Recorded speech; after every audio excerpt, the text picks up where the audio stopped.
Arkadaşlar size bugün bazı arkadaşların sorunu olan öksürük, astım, geçmeyen öksürük, bunların tedavisinde en etkili yollardan biri olan şu elimde gördüğünüz kozalak. Ama köknar kozalağını tanıtacağım size.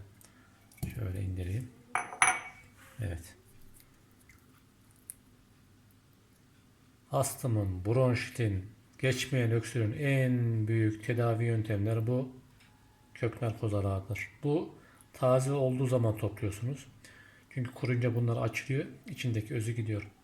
Bunu ne yapıyorsunuz? Şöyle bir kavanoza, biraz daha olabilir, 250 mililitrelik bir kavanoz, yarım litrelik bir kavanoz da koyabilirsiniz.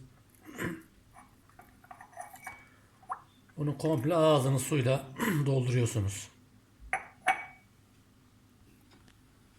Şöyle göstereyim.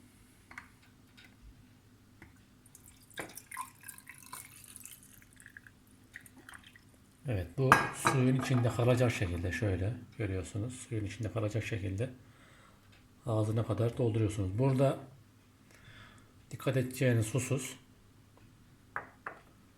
bunu dediğim gibi bu 250 mililitrelik bir kap. Bunu yarım kiloluk, yarım litrelik bir kavanoz olarak düşünün.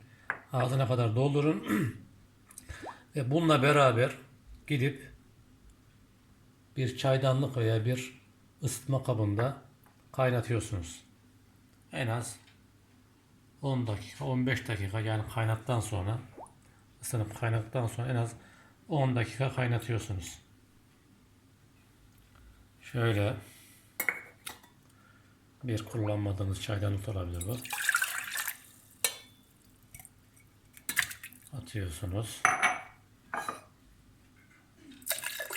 Biraz daha su ekleyin ki kaynayınca su azalmasın. Evet, ateşe koyuyorsunuz bu şekilde. Şimdi görüyorsunuz köknarımızı.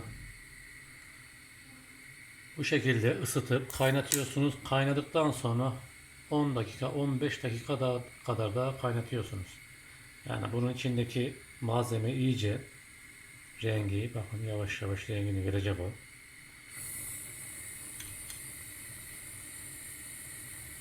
Kaynadıkça böyle koyu bir renk alacak. Bu şekilde kaynattıktan sonra tekrar bunu alıyorsunuz. Suyuyla beraber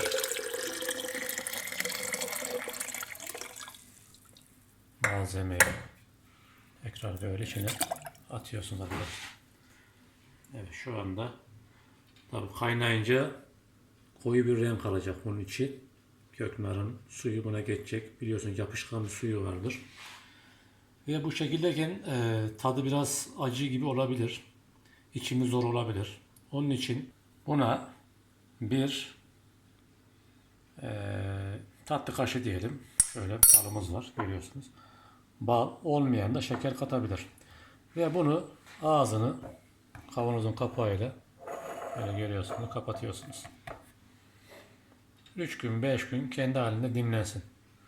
Ve artık reaksiyon kendini tamamladıktan sonra bunun içindeki koyu sudan her gün sabah akşam bir kaşık, ama yemek kaşığı içebilirsiniz. Ve inanın ki benim eşimde de astım ve bronşit, devamlı öksürük sorunları var.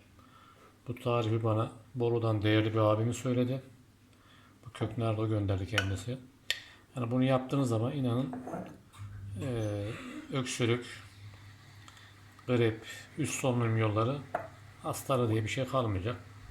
Bu aşağı yukarı 1 litrelik bir kavanoz. İsterseniz bunu yarım litre yapabilirsiniz. Ama yarım litrelik bir kavanoz bize bir ay yetti.